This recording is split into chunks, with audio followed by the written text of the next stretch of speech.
Good morning and good evening to our audience and welcome to our webinar. As always, our webinar today is conducted by a Zoom webinar and live stream on Facebook of CKS. The presentation and discussion are being recorded and will be made available later on CKS website and YouTube channel.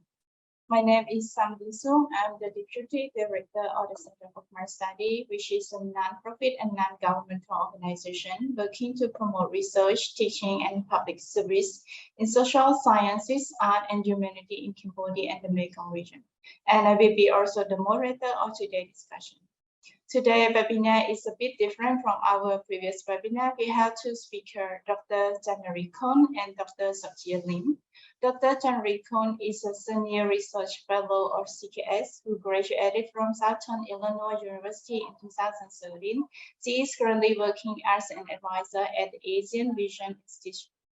Dr. Satya Lim is an associate professor of economics at John Carroll University in Ohio, USA. He received a PhD in economics from Southern Illinois University. If you're interested to read the detail of the bio of our two speakers, you can also find them on our website with also the list of their publication as well. The speaker will present the topic of effect on market participation on productivity evident from Cambodian rice farmer and address any related questions during the discussion. We will start with the presentation by Dr. Lim and then continue the discussion with Dr. Khun before accepting the question from our audience. For those who are joining us on Zoom webinar, please leave your question in the Q&A box. And for those who are watching us via Facebook live streaming, please leave your question in the comment. We will bring all those comments to our speaker after all the presentation and the discussion completed. As the time comes, please, I would like to invite Dr. Lim to take the floor for your presentation. Thank you. Thank you, Sammy, for very nice introductions. Okay, let me share my slide from here. All right. So it's my pleasure here today to provide these presentations on Cambodian rice productivity. This is the work that I just started to work on with Janari Khun. She's actually the one that do a lot of the work. I am just staying in the background and not doing much. But when the times come for me to kind of jump forward, I do so, like right now. All right. So as I said earlier, this is the work that we just worked on for about a year. The reasons that we started working on this topic was initially we got a data, a very new data set, survey data set from the Ministry of Agriculture, Forestry and Fisheries. Together with the ministries of planning, they released this new data set, and we look at the data set and see whether what we can do on this data set. So we kind of came from a different background. We never done anything related to Cambodian agriculture before. So this presentation today, it's also open, a floor for us to learn more from the audience, probably, especially practical knowledge about the rice farming and agricultural product in general related to Cambodia. So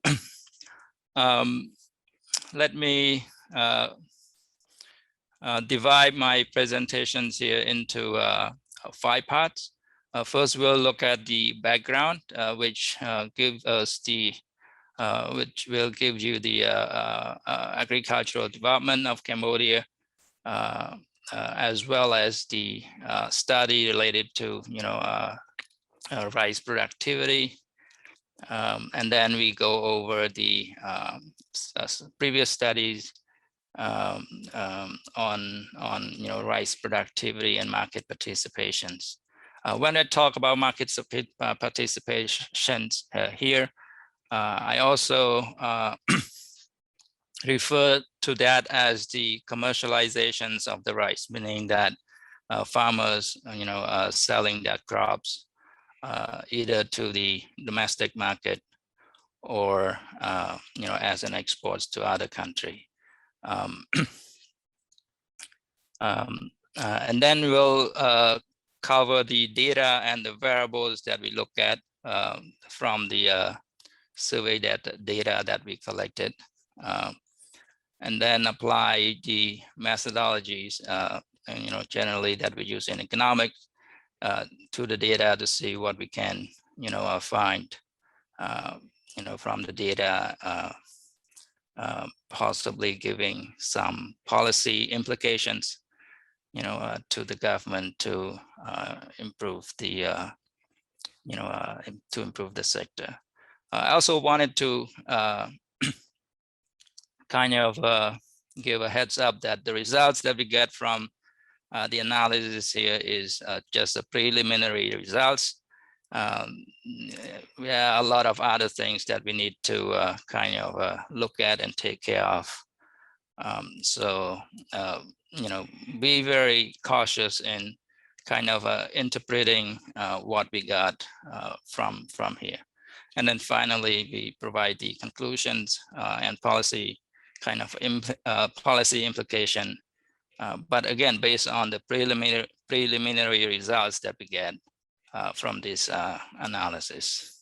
Okay. All right. So little background. Developing countries are still very dependent on, the agricultural sectors.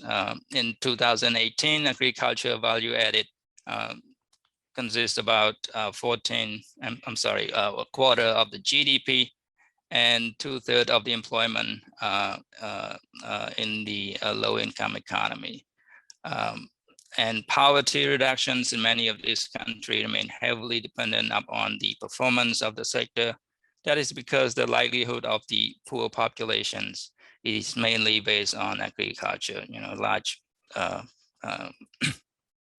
share of the populations live in the rural area, especially in developing country. And Cambodia is no different. More specifically to the agricultural productions that is dominated by the paddy rice, and the cultivated area has increased steadily over the years.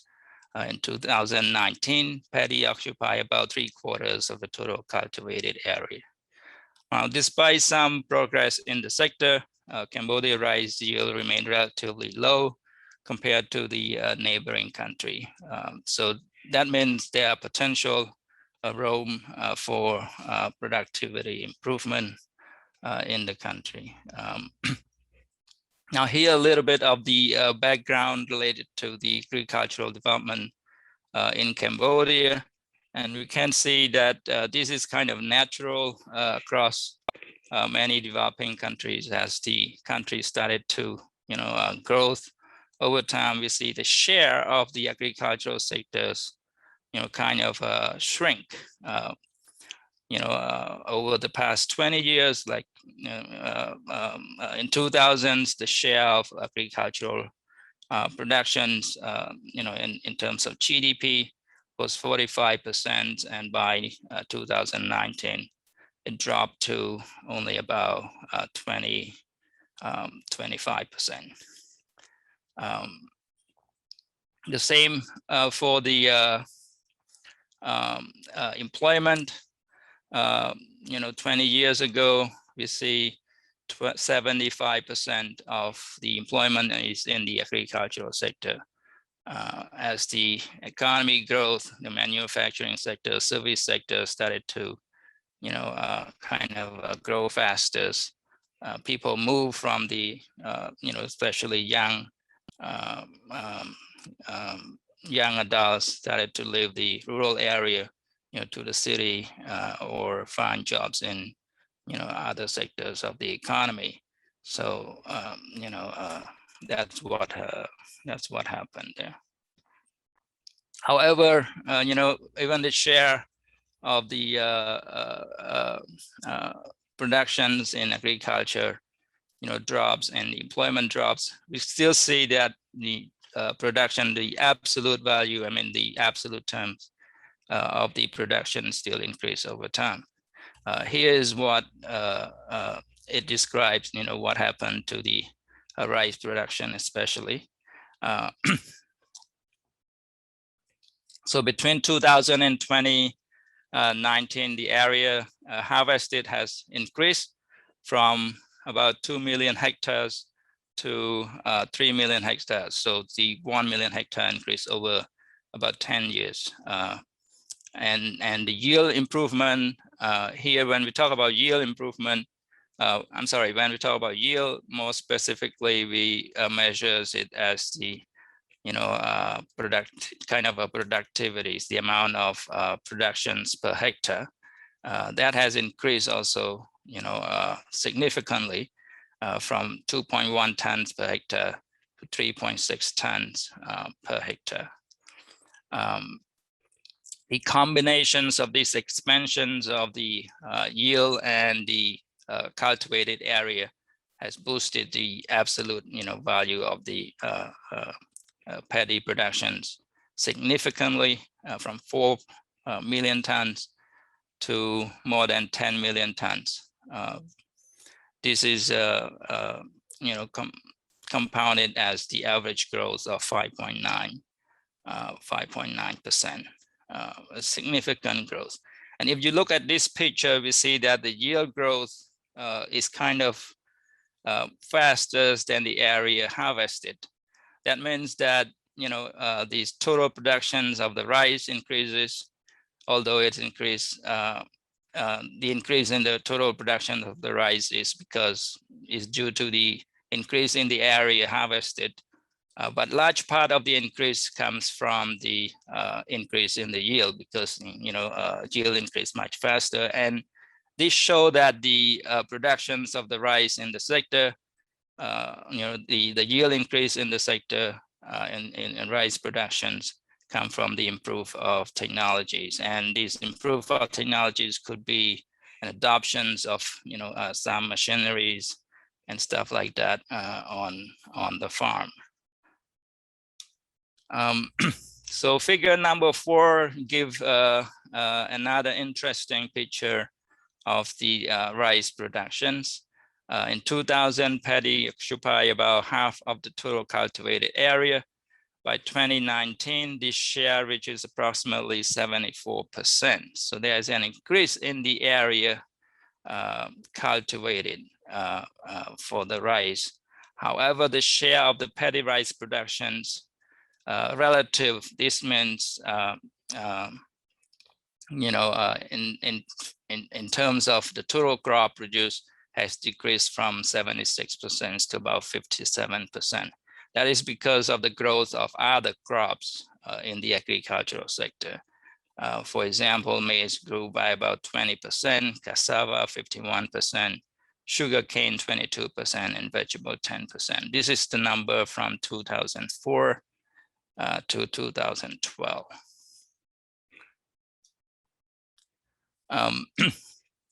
So with the steady increase in paddy productions, Cambodia has achieved rice self-sufficiency since 1995. In 2008, Cambodia exports its first significant amounts of meal rice and gradually recovered its status as a major rice exporter. By 2020, it exports about 700,000 tons of meal rice. This is an 11% increase from the previous year. Of this export, 42% to China, 30% to Europe, 13% to Asian countries, and the rest to other countries.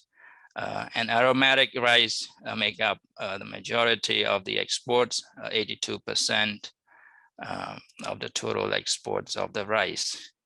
Although this export falls short of the government target of 1 million tons by 2015,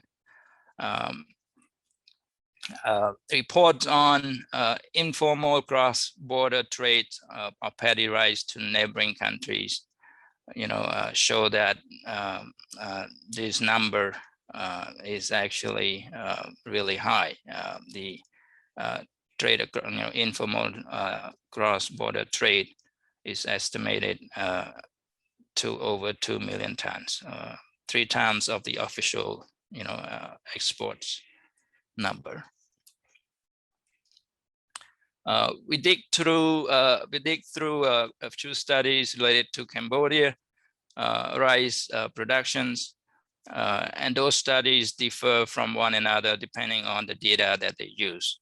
So a lot of the studies, they did their own survey or survey under certain projects.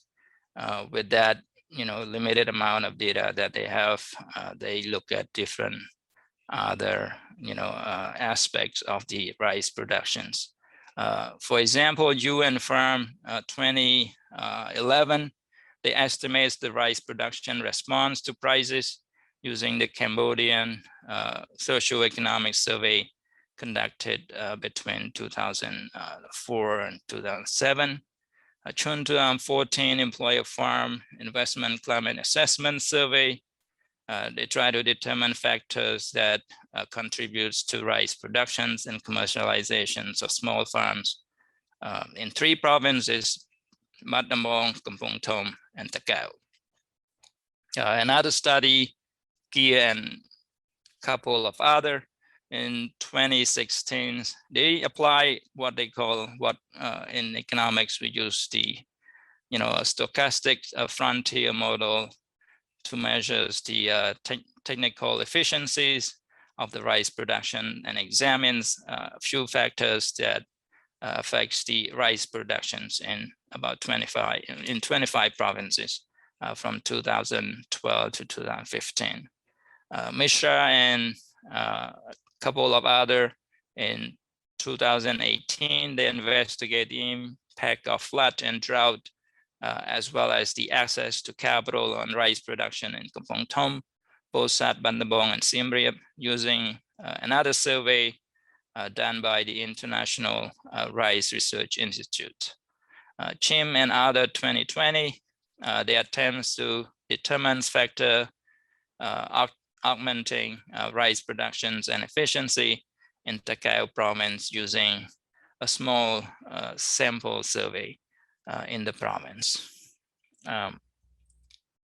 There are studies related to these 2 important variables that we look at in this study: commercializations, or we call it market participations, and rice productivity. So these are studies done in various other countries, like the one Govere and Janes in 2003, using data from Zimbabwe. They look at how farmers participate in the commercialization scheme of cotton productions, how that affects the productivity of the cotton productions, and they find a positive effect on the productivity or the yield that we talk about in this case. Straberg using data from Kenya, finding a similar impact on food crop as a result of cultivating cash crop such as cotton and groundnut. Rios and other in 2009, using data from Zimbabwe, Vietnam, and Guatemala, find no evidence of the impact of market participations on productivity. So it's kind of inconclusive results when we look at the relationship between commercializations and productivities. So when we look at this data in the first place, we're trying to understand the relationship between the two. And the first things that we did in our previous study earlier, late 2021, we started looking at the data, and we kind of analyzed the relationship between these commercializations and productivity. And in the first study that we did, we find that 1 ton increase in rice productivity can lead to a 20% increase in the likelihood that a farmer participate in the market or commercialize their crops. In these studies, one thing that we did was that we kind of use one of the questions, whether the farmers is selling their crops or keep their crops for consumption. So we give commercializations variable as the binary variable. So if they cultivate the crop and use for consumptions, it's a 0. And if they do sell their crops to the market, it's a 1. So it is 0 and 1 variables. So that's why the results that we get is in percentage. 20% increase in probability of commercializations if the yield increased by 1 ton. What different that we do in this new study here, we look at the other way around. So instead of looking at, so if you look at the title of the presentations, we look at the impact or the effect of market participations on productivity, instead of the other way around like we did in the earlier study. And in these new studies that I'm presenting today, again, the commercializations variable is calculated as the share of harvest sold instead of a binary variable. So we are more interested in a change of the share sold, share of the harvest sold, rather than whether they're selling it out, they're planting or they're cultivating crops or rice for consumptions or commercializations. Why we are doing this, why we are interested in commercializations on productivity and impact of commercialization and productivity rather than the other way around. Actually, these two studies kind of complementing each other, because we wanted to see whether one, A is affecting B or B is affecting A. Commercialization affect productivity, or productivity is affecting commercializations, and that understanding of the impact of one on the other could give a very important implication for the government policy. For example, if the government resources is limited, then the questions is where the government should put their money in, whether the government should put the money in trying to commercialize the rice, bringing the market to the farmers, or putting the money into improving productivities in the rice. What the result that we get from one versus the other. So the main objective here is, first, we calculate intensity of commercializations. Again, not a binary variables. Instead, we calculated the shares of the harvest sold, and then we calculate the level of productivity, examine factors that have the effect on productivity, And the important part of it is to estimate the impact of rice commercializations on productivity. The data and the variables that we use, again, the data comes from this new survey done by the Ministries of Planning together with the Ministry of Agriculture, Forestry and Fishery. The survey is called Cambodia Inter-Censal Agriculture Survey. That was done in 2009. I think around 2008, 2009, that was released. And we coupled that survey with another survey done, a comprehensive survey done in agriculture, the Cambodia Agriculture Census, which was done in 2013. And that I will explain later in a bit why we use the census survey in order to do this type of analysis. So two variables that we are interested in is, one is the productivity or yield. We calculate that as the annual amount of crop or output in kilograms per hectares of land. And the other variables that we're interested in is commercializations or market participations. We calculate that as the share of the value of the crop, shares, the share of the crop sold out of the total, total productions of the crop. So the data consists of actually 25 provinces, but there was one province that we couldn't get enough observations for certain variables that we include in the analysis. So we have to drop that province. That province is Bailan.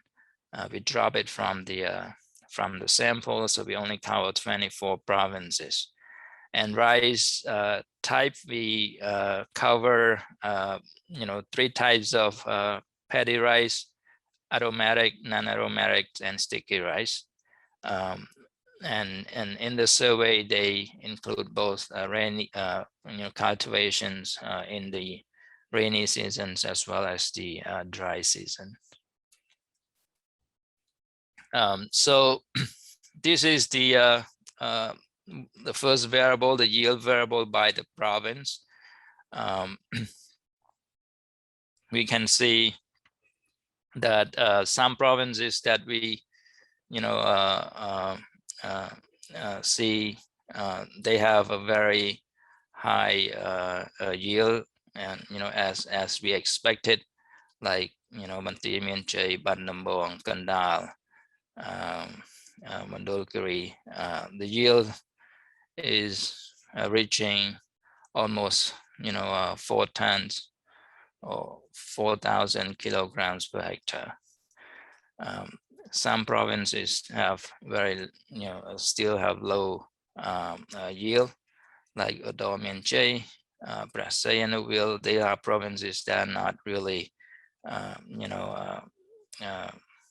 conducive for kind of agricultural productions or rice production more specifically. So the yields is really really low. Okay, so another variables that we calculate is the commercializations index by the province. Again, as expected, some provinces are like Banti Mianche, Ban Nambong, Mandolkiri, Kandal. The share of the harvest so significantly high relative to other provinces. The important things here is we see kind of variations between the provinces, across the provinces, in terms of the commercializations as well as the productivity. And that allows us to kind of, look at the correlations or the impact of, one variables over the others in a cross sections setting. So as I indicated earlier, that we come from the economics background. So when we look at data, we're trying to, see what we can do with it, especially bringing in the economics knowledge, how we apply the, the economic techniques to understand the data or draw conclusions from the data that allow us to provide some meaningful policy implications. So if we collect these two data sets, commercializations index and rice productivity, and look at these relationship between the two, or we call it correlations, it doesn't tell us a whole lot of things, which means that, we don't know whether commercializations affects rice productions, rice productivity, or rice productivity could affect commercializations. So the correlations is not causations. We don't know whether one is causing the other or one is affecting the other.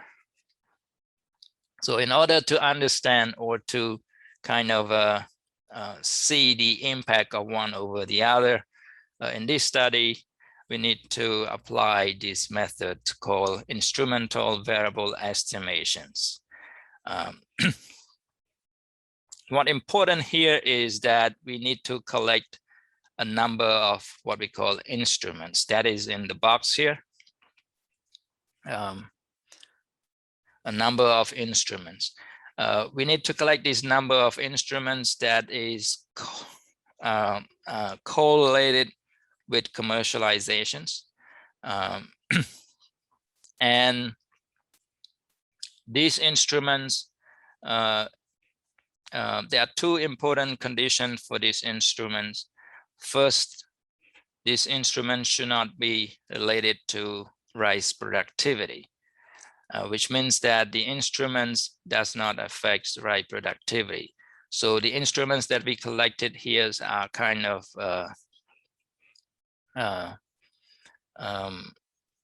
what we call given, like what exists in that. So the instruments here that we collected, that they are kind of something that exists in that village or province, the number, whether the village they have access to the internet, how many percentage of people have mobile phone, the distance from the village to the national road or public market in the village.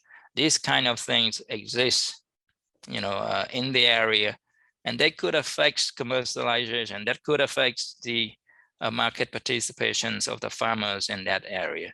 So, for example, if there is a shorter distance from the village to the national roads, that would tells us that the village probably have a better chance of commercializing or selling their crops to the market than the village that is very remote and further away from the national road, or a village that has good transportations, tricycle and stuff like that. They probably have a better chance of doing businesses or selling their crops to the market. So these instruments, these sets of instruments, they are related with commercializations, and they are not expected to be affecting any rice productivity. Now the second condition for the instruments is that they are exogenous. Like I indicated, these are things that exist in the in the village or in the province. they are not affected by, you know, something else. So these are the conditions that we, you know, that we need to comply with in order to, you know, produce the results that we want. And these instruments are the ones that we collected from the census, the 2013 census, while the data on, you know, commercializations and rice productivity, they are from the recent survey, you know, in 2019. So we combine kind of two data sets to try to, you know, understand this phenomenon. And again, January is the one that has done a lot of work on this. She's the one that, you know, look at the data, clean the data, and matching the data, and all kinds of, you know, data analysis in there. So this is the kind of a result from the analysis. So the dependent variable is the yield, that means the productivity. The independent variables are a bunch of variables down here. And the commercialization index is the variables of interest that we have in there. So the star indicate that this commercializations index has the significant, you know, impact on productivity. So this show that the you know, the impact, there is a significant impact of commercializations on productivities, meaning that if farmers commercialize or sell their crops, you know, participate in the market, there is an increase in rice yield or rice productivity per hectare. Now there are a bunch of other variables that also has these 3 stars. For example, shocks has a negative number with 3 stars. That means that if there is a shocks in the, you know, in the village, that affects the productivity of the land. Educations, you know, secondary educations, primary educations, they have a positive number with 3 stars, means that educations has a positive impact on productivity. So those are important variables in the productivity equations, but the most important one is the commercializations index that we show has the, you know, important impact on productivity. If we you know, trying to encourage farmers to commercialize, that has the you know, that have the positive impact on their productivity as well. But the main questions is that how these commercializations affect productivity, how, from what, you know, so if farmers participate in the market, how this affects the productivity. So in order to answer that kind of questions, we add a bunch of other variables into the equations.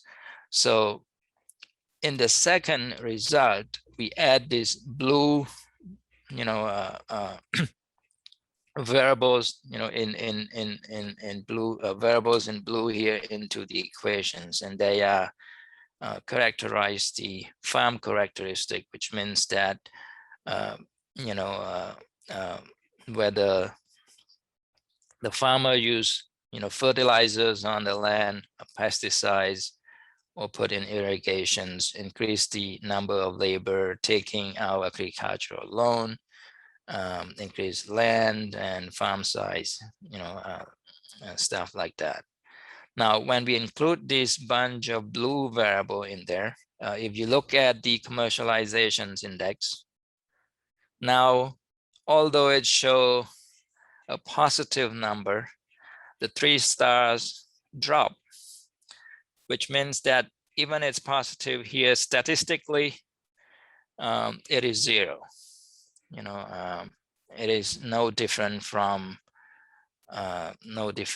0. So technically, statistically, that is 0, meaning that commercializations here has no impact on productivity, on yield at all, when we added these blue variables in there. Now, what does that mean? That means if we combine these 2 results, it tells us that when farmers commercialize or participate in the market, selling their crops, this kind of activity should not or will not increase productivity. The reasons that productivity increase because farmers, when they participate in the market or when they wanted to sell their crop, probably they make use of other things to improve the productivity of their crops so that they can make profit or sell more to the market. So they use fertilizers or pesticides, irrigations, take out agricultural loan, increase number of labor. And more interesting, if you look at all these blue variables, more interesting is on, if you look at fertilizers, it has a negative number, but it doesn't have these 3 stars on it. So that means statistically, fertilizers does not make any difference on productivity. While the pesticides does. Pesticides increase productivity, and irrigated land also increase productivity. Adding more number of workers increase productivity. Taking agricultural loan increase productivity.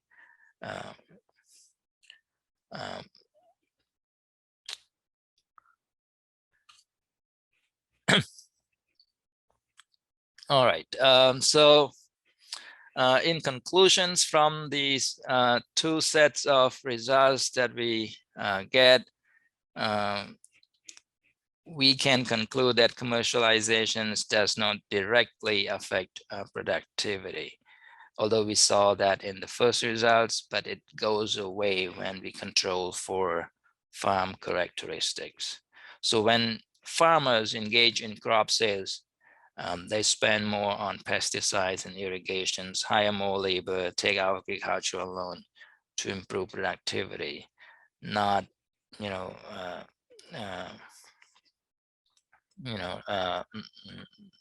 it is not commercializations that increase the productivity. So this, what does it tell us? It tells us that if the government wanted to, if the government wanted to, spend resources, they should focus on improving productivity, which could increase, commercializations, which is from one, from our previous studies that show productivity affects commercializations, but not the other way around. So if you improve, if you put resources, if the government put resources in, into commercializations, that is just not going to, improve productivity. But farmers that participate, they, if they wanted to participate, they can improve productivity through the, their own spending on pesticide and irrigations and other things. That doesn't mean that the government should not, spend money on opening the market for the farmers. It just tells us that maybe with limited amount of resources, focus on productivity is probably a better way. But in some instances, sometimes we need also to bring market to the farmers. So that means if we have other resources that we can probably provide for the farmers, or for example, bringing the market or opening a larger market for farmers to export, then we should also do so, especially in the agricultural sectors with many countries that are putting restrictions on trade in agricultural products. Now, other findings from the studies is education matter for productivities. Farmers that have higher, better educated, like even primary school educations or secondary school education, do have the impact on productivity. And fragmented land reduce productivity. That shows in the number of lands that they increase. So if I go back here, this result for land has a negative sign with 3 stars, which means that statistically, the increase in the amount of land that have a negative impact on productivity. That's because the productivities that we calculated here is the amount of harvest per hectare. So if you increase the amount of land, that will have a negative effect on your productivity, because the increase in productions is probably diminishes over time. I think that is all for my presentations. If you have any questions, please go ahead. Thank you so much, Dr. Lin, for a very insightful presentation. And I just love how you walk everyone through your presentations, like we're learning step by step on the way while you're presenting. And as I'm not an expert in the research, and I believe that a lot of audience who joining us via Zoom and via Facebook has learned a lot from your presentation as well.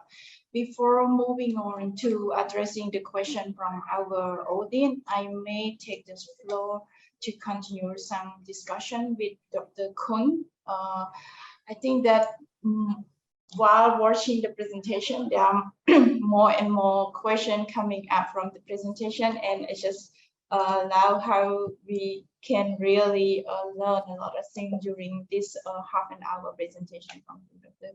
Lin. So to Dr. Kun, because you're the one who behind all the data collection, analysis, data collection, and so on.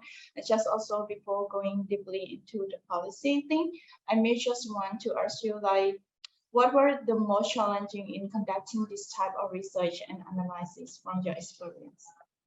Thank you for your question. So there's a lot of study that we haven't done in the context of Cambodia, but because of the limited data availability, it makes a lot of study impossible.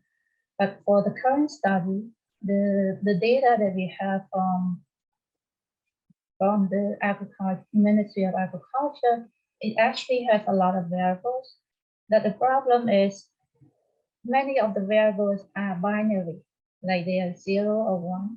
They're not indicating the amount. For example, they don't ask the farmer what is the amount of fertilizer they use or how much they apply for a certain period of time, for example, for a year. So we don't know exactly how much they actually use fertilizer or irrigation on their farm. So we only being able to identify whether the farm have used fertilizer or they haven't. So the information is limited for us to actually study the effect of fertilizer on productivity.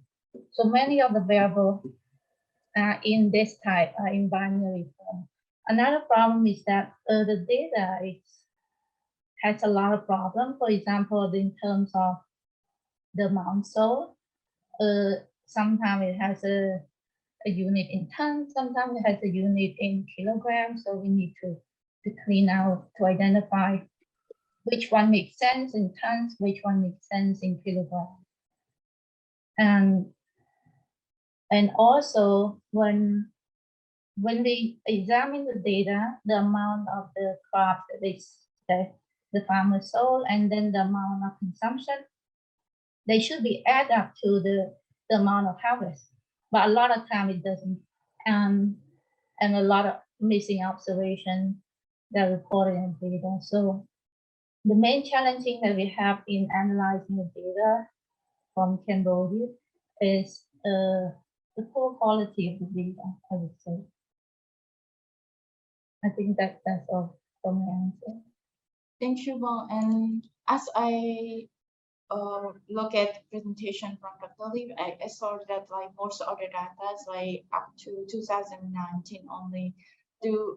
Are there any data that more updated than like up to 2021, something like that available or searchable for the researcher to use for their research or not at the ministry? I think they're conducting survey continuously, but they do it in different sectors. So sometimes they do it in economics, sometimes they do it in agriculture, and they do it in other like labor market. So they do it in different sectors of the economies. But in terms of agriculture, 2019 is the latest data that we have. Okay. Yeah, thank you, Mo. Also, from your experience, like while you were conducting this research, like what the finding that really surprised you a lot from doing the data analysis and coming up with the conclusion and so on? You mean for this particular study, what is the surprising result? The finding that surprised you a lot. So because this is a preliminary result, so I kind of very cautious in terms of how we take it seriously, the result, because like probably we need to do more analysis, robustness check, not only like one dependent variable. We probably need to change to a different dependent variable and see whether the results still hold, or probably we need to incorporate different sets of independent variable to see whether the results still consistent. So for this study, because the result is preliminary, we see the insignificance of the effect of commercialization on productivity. They probably might change if we analyze it further.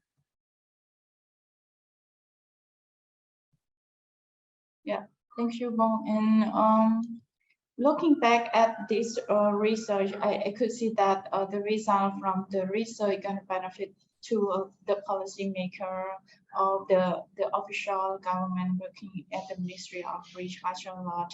So from your point of view, like from Dr. Lim mentioned about like the government should take action that can help farmers to increase their rice productivity so that they can commercialize their farming as well. So what do you think, like, what should the government do to improve rice productivity of the farmers? So in terms of what the government can do to improve rice productivity, there have been a lot of study in other countries because of the availability of data in other countries, but not so much in terms of regression analysis to study the effects of productivity, other factors on productivity in Cambodia because of the data problem. So from the limited data that we obtain and we have analyzed, what we find that we have found that, like Sophia have shown, education is one of the important factors to improve productivity as a farmer. So it's like if you compare the farmer that has primary education compared to the one without education, they actually have higher productivity. And this also true in terms of for those farmers who have secondary education or higher. So any level of education will help in improving productivity. So that's probably one of the things that the government can look at in order to help farmers increase their yields. And I think that because when farmers are educated, they be able to apply fertilizer correctly to the certain amount that give them the highest yields possible.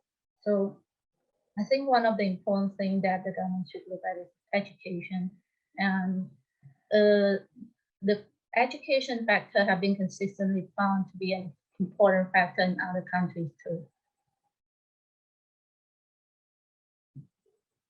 Okay, well, maybe just one more question, and we also receive like some comment from Mr. Kim T Singh, and it's a bit lengthy. Probably, Dr. Lim, you can just read them, and then we can get back to it later if there are more questions from Mr. Kim T Singh, just to save some time. So just like with Dr. Kun, just like I have. Sorry, my background's a bit noisy. Can I add a little bit on your earlier questions? Yeah. The other things that I think is also very important for productivity improvement in Cambodia is the irrigations. As we, as we see that the agricultural land in Cambodia is only about 7% of those lands are well irrigated. So there's a large potentials for the improvement of the productivity through a more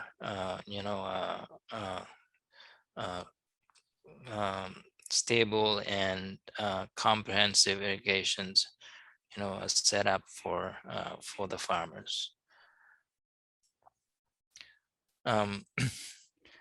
I have read Kim T's comments and wrote down a few of response and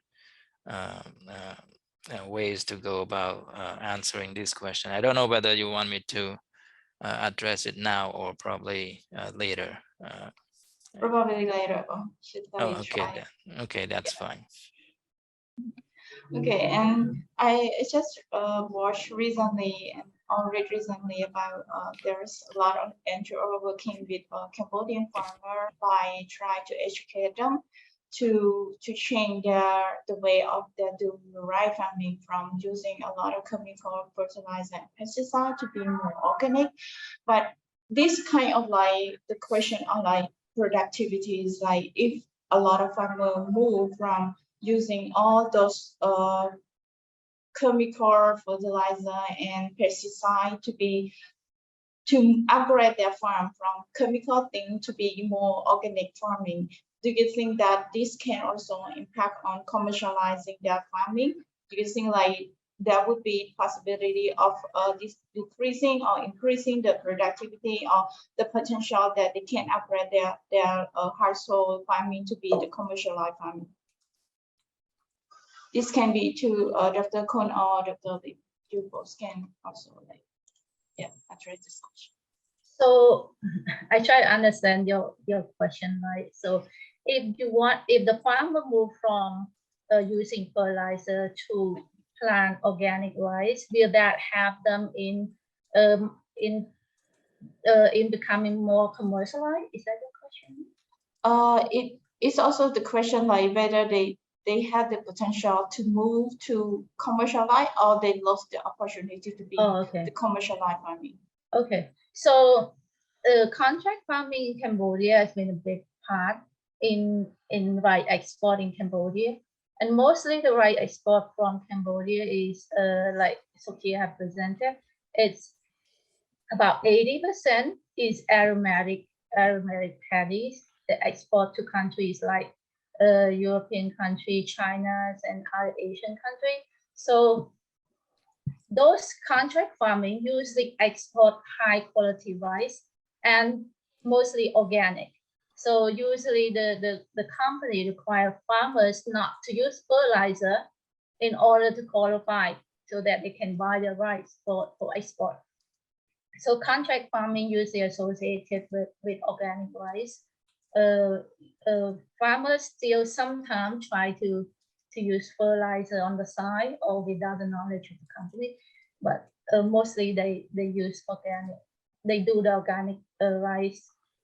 So I would say that organic rice actually help them commercialize because that the company buy it and export.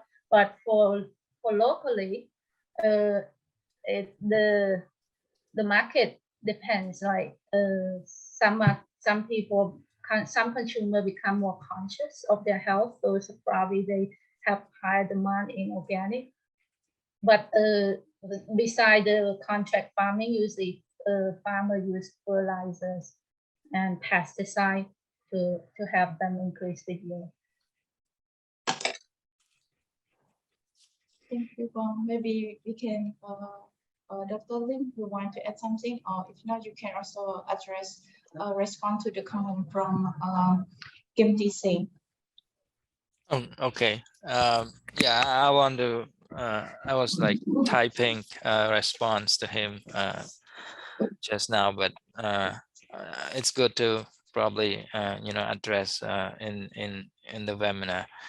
So in point number 1, Kim T, he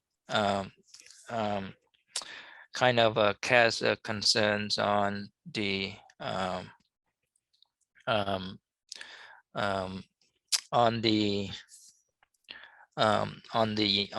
result, which shows that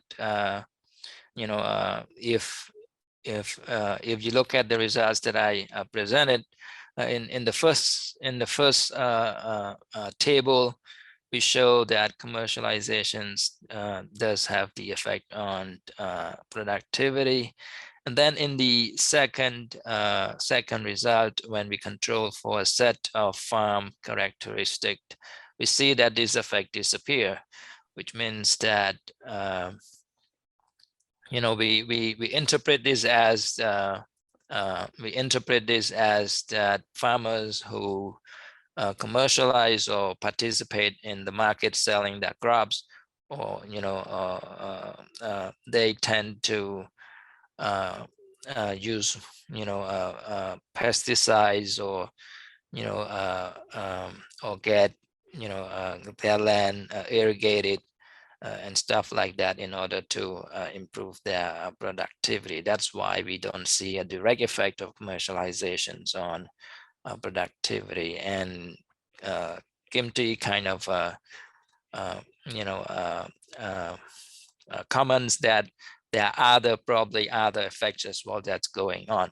Now, I do when we look at this result, we do acknowledge that now, but in the second results, when we see no effect on productivity from commercializations, we kind of stop there. Now, if we see a positive effect of commercializations on productivity after we control for this set of farm characteristic, then we will come to the conclusion that these equations or these estimations that we get is not complete. There are probably other things going on that we are not capturing really well, so that we do not we may not understand this really this effect really completely. So that is point number 1.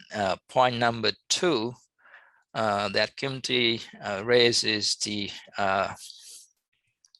yield calculations that we did.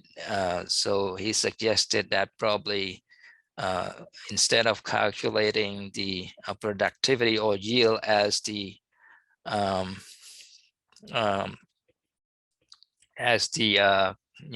crop per hectare, we probably need to calculate it as the value added per hectare, or technical efficiency.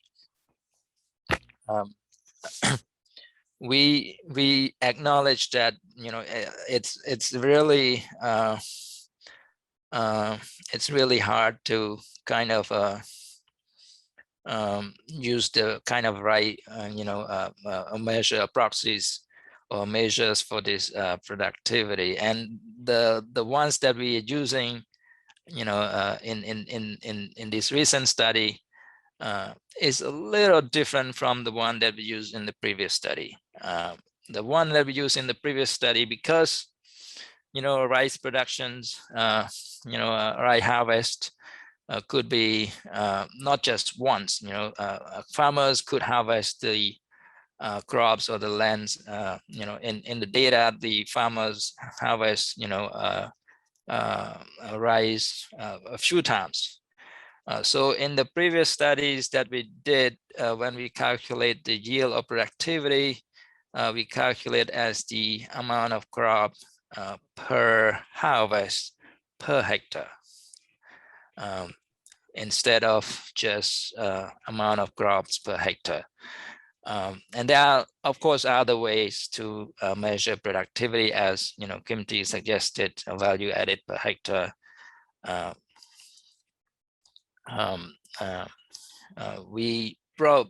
don't think the data allows to do that, as I understand. Nari may add on that. I think the data may not be on value added. Data may not be available.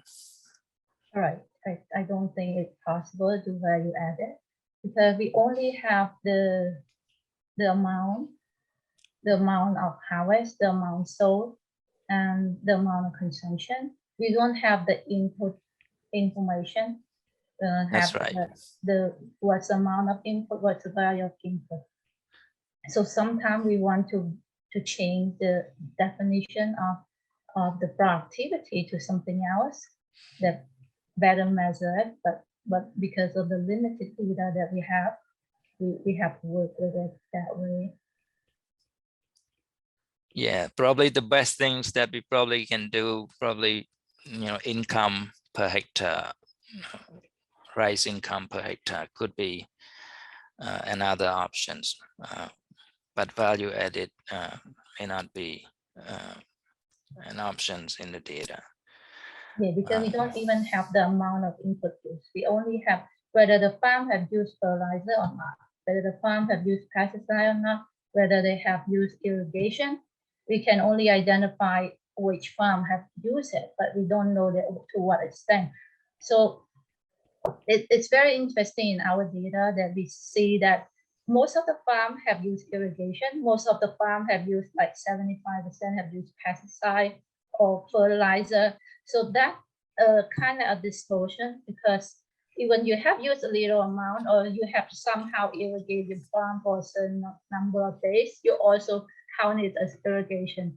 So that a little bit misleading when we do it that way, because we just don't know how much they use, whether that's sufficient enough to count us as having an impact on productivity, or whether it's big enough to be considered they being irrigated the farm. Because we understood that Cambodian farmers still dependent heavily on rain, and the use of irrigation is still limited. But in our data, it's shown that a lot of answers have answered as a yes to the irrigation and other agriculture input. Yes, there are two more points that Kim Thi raised. Number 3, about the instruments that we use, as I presented in earlier, that we employed an economic technique called instrumental variable estimation in order to find the effect of one variable on the other. And again, the important conditions for the instruments is that they have to be exogenous, that means given. It's not affected by, you know, other things in the framework. But Kimti has raised that these variables may not be exogenous. They could be endogenous or determined by, you know, farmers' income or the living standard in the village and stuff like that. That is true. You know, finding a completely exogenous instruments is hard. That's why we kind of, you know, cast out a bunch of variable in there, and the one, you know, distance to the national road, that one is kind of, you know, one of the variable among the 4 variables that we include in there, that we think is probably a best bet, you know, to be shooted in the estimations. But of course, you know, a test has to be performed in order to, you know, make sure that the instrument has its validity, which means that it affects the commercializations and it does not have any effect at all on rice productivity. Number 4,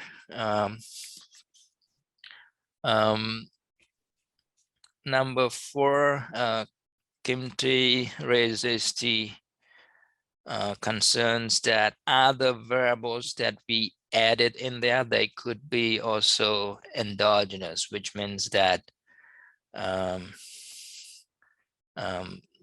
you know, they are affected by, you know, other variables. That could be, you know, that could be true. But one thing that we rebut this is that we do not worry about other variables, whether they are endogenous or not, as long as we, you know, capture, you know, the right amount of effect for the variable of interest, which is the commercializations. If you find the right instruments, you know, valid instruments that provide us the, you know, that give us the unbiased estimate for the effect of commercializations on productivity, that is what we are interested in. Other variables, you know, a bunch of other variables can be endogenous or determined by other factors in the framework. That is the listings that we should be concerned about. That's all my response to Kimti. If there are any questions, thank you. Thank you, Dr. Lim. I saw that Kimti is also respond to you as well, like in the Q&A box as well. So like for the forced approach, probably we can use average with the price, but we need to be based on the previous study. That's what he put. Yeah. Oh, okay. So, yeah, I saw that. You okay. want to add something? No. Yeah, a very short comment. Yeah, I agree that that could be an instrument, but we haven't found anything on that yet. That's why we're trying to use the ones that we have. So thank you for the suggestions. Thank you to Shanti and Kimti, and we may continue with the question from Siu Woods. Are there any lessons from Cambodian neighbors such as Thailand and Vietnam, and what have those governments I mean, like what the government has done to improve rice productivity. So it's like before that we're talking about like what the government should do, but still want to know like what the government has done so far, and also looking at the lessons from other neighboring countries. So the question is to both of you, I think. So the question is, what have government done to improve? Yeah, and the first question would be like, are there any lessons from Cambodian neighboring country that we can learn from? So I think she means like in terms to encourage farmers to come or to upgrade the farming to be more commercialized, and also like also the second question is like, what has the government done in order to improve the productivity of the farmer in Cambodia? Yeah, I would say that in our neighboring country, like Thailand, they probably have a better irrigation than Cambodia because of the standard of living there. So that can be one of the things that we can try to build our irrigation system.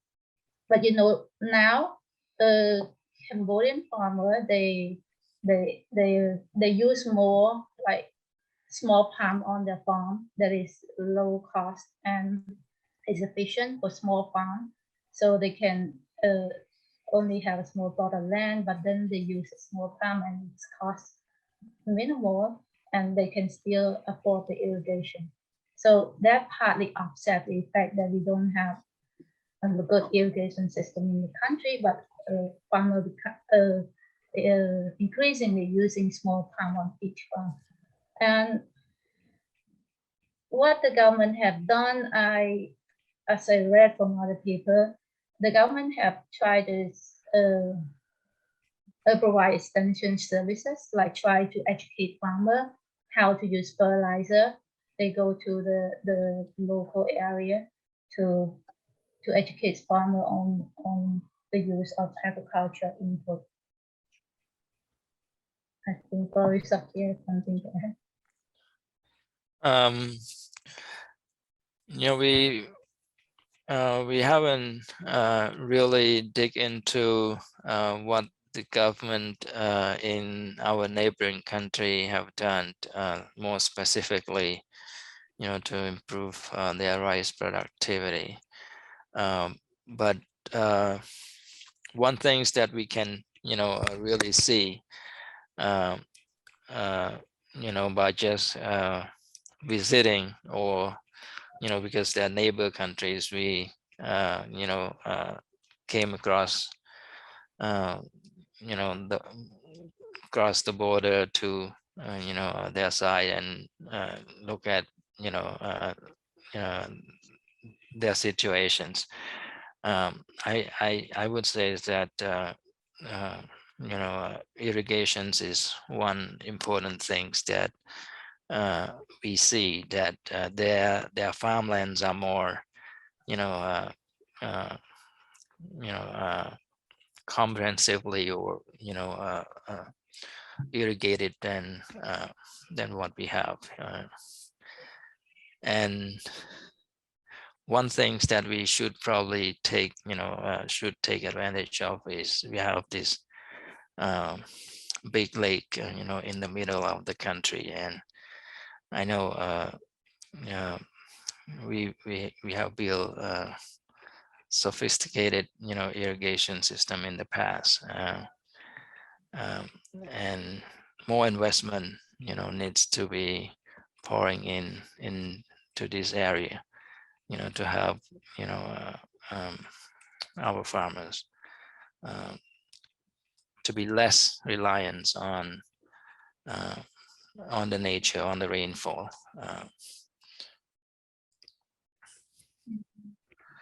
Yeah, so that's my response here. Thank you, Sihud. Thank you, Dr. Lim. Thank you, Dr. Kun. We do not see other question from our audience yet, and we have a few more minutes to go. So if you have any more questions, please feel free to drop them in our Q&A box. And I have some question because, like, based on the presentation, with the graph, the chart of presenting all the 24 provinces, the data. So I could see there are three top, like Battambang, Mondulkiri, and Kanda province, are quite like with the high of a household crop commercialization index comparing to other provinces. So I was a bit surprised to see Mondulkiri, because like as us, we feel that we see that Mondulkiri province is more the highland that is more growing. They grow a lot of commercialized how to say, like trees, like other thing, but not really about rice. So I'm just wondering, like, what are the factors behind the index of Mondulkiri, like make them to be the highest like household crops commercialized provinces? Okay, if you look at the data, because when we see the graph, if we don't understand the data behind it, it can be, we wonder why commercialization is higher in Mondulkiri than in other province. But if you look at the data, the number of farm reported or being asked in that province, probably is only a few compared to Battambang province, because Battambang has more rice farm than in that province. So, and if one farm report a very high, like one farm report a very high high rate of market participation, then it can increase the average for the whole province. So that can be one of the reasons, because of the limited number of data in that province compared to the other province like Battambang, because Battambang has more observation. Then the number of observation is averaging out. Even if you have a one distortion, like where outlier, very high number, very high level of commercialization, but it's average over a large number of farms. So it tends to be lower than the province. They have few farms, but where one very high distortion, and then the average can be higher than the other. Among the 24, Dr. Lim, you would like to add something? Yeah, I think you raised a very good point, and we do look at the data more carefully, and that's why, as Nari indicated, that the result is preliminary, and we need to look deeper into the data and do more of what we call robustness test on the data, by excluding certain outliers. So what Nari was trying to say is that the data that we show here is an average across provinces, and averaging households in the surveys can be sometimes can lead to a mistake because of the outlier of a certain household and sample sample size in the survey. So we need to really carefully single out some outlier or certain province in order to see whether that is the one that is driving the results or not. So I think you raise a very good point, and we need to look at that more carefully. Thank you. And I have another question, and the last question, and I think I have a lot of questions actually, because it's very interesting. As I mentioned earlier, like watching your presentation and listening to your discussion to all the questions from our audience, like coming, I have more and more questions coming in. So this, with the time limited, this would be my last question. Just like from your research and data analysis of all the 24 provinces, like, do you think which province can be the most potential one that the government can look at and upgrade a lot of farmers to be the commercialized farming?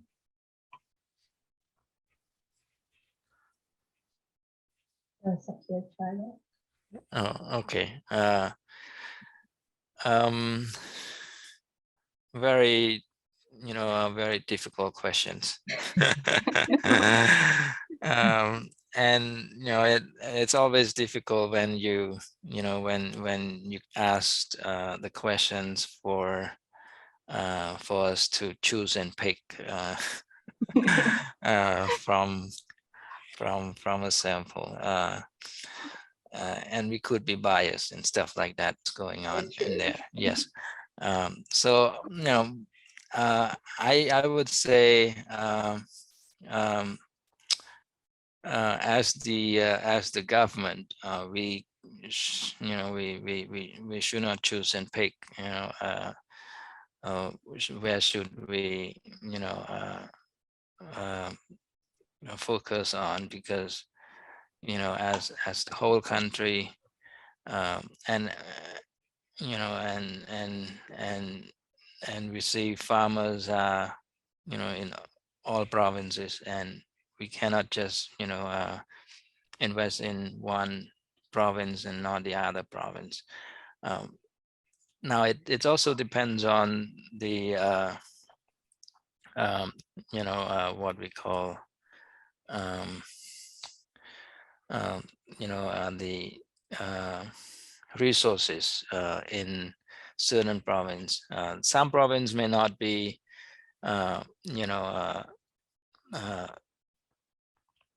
equipped with, may not be equipped with or may not have resources that could probably potentially make use of government funding or government investment in order to improve productivity.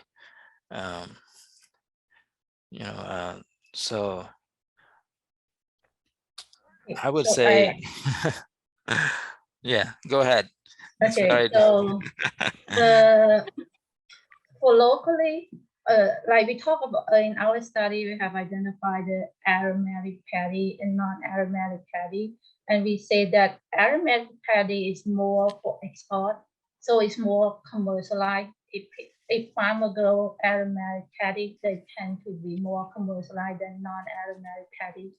Non-aromatic paddy is more for household consumption than for selling. So in terms of growing aromatic paddy, it requires particular land, like a very fertile land to grow. It's not like the non-aromatic paddy.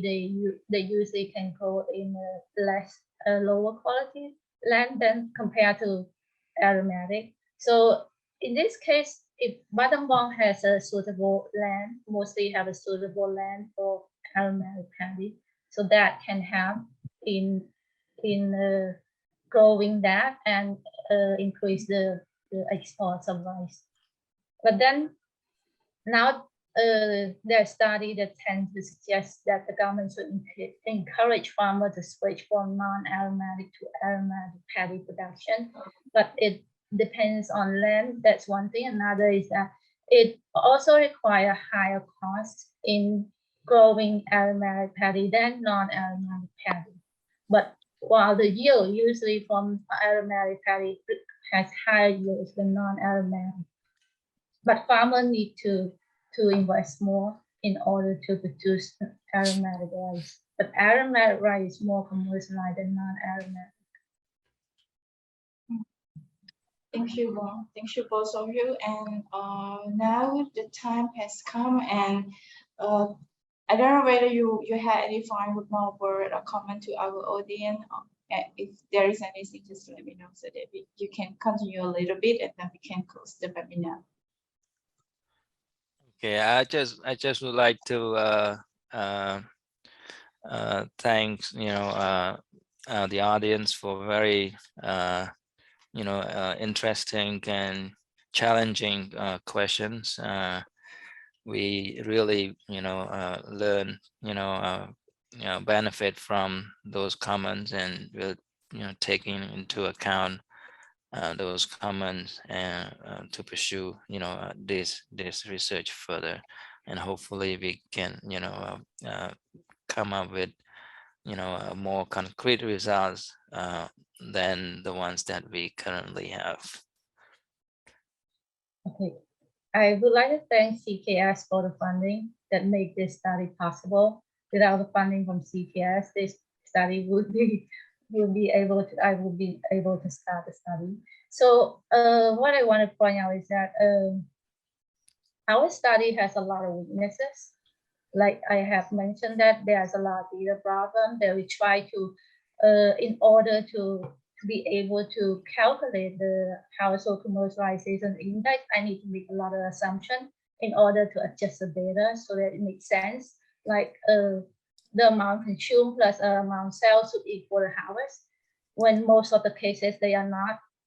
So a lot of assumptions going on in the data in order to make the in order to define the variables. So that one of the weaknesses. But we have to deal with what we have. Like we only have this amount of data, this quality of data, then we have to deal with it to come out with the result,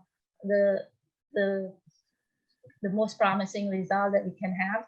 So another weaknesses of our study is that we try to, like Sokchi have said, correlation doesn't mean causation, but we want to see whether the commercialization actually affect productivity. Then we try to think about what instrument that we can use in order to determine the relationship.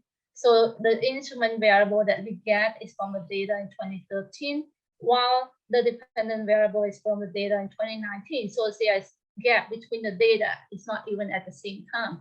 But because the most of the data that we use as an instrument is mostly infrastructure data, like for example, how far it is from their area to the local road. So it's like it's infrastructure in their local area, of whether they get access to the market. So we assume that from 2013 to 2019, there's no change in that infrastructure. So there's a lot of assumption in our study. That's why we need to take our results cautiously, because of this is preliminary. So further analysis needs to be done in order to make the result more robust.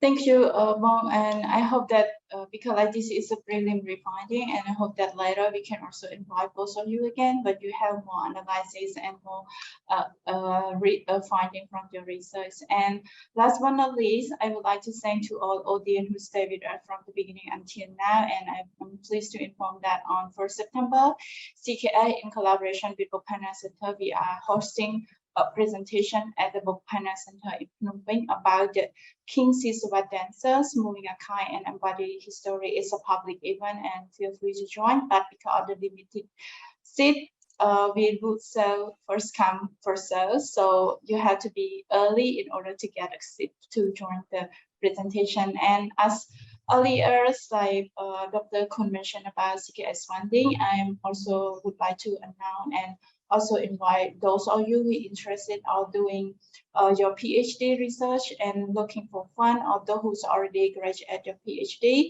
and looking for fund to continue your research in Cambodia. You can also check CKS website for the information. We open for the grant application as of now until the end of November. So please check our website to see more information on how to apply and how to get a grant from CKA. And last, thank you to both of our speaker and our audience, and have a very nice day and evening. Thank you so much. Thank you. Thank you.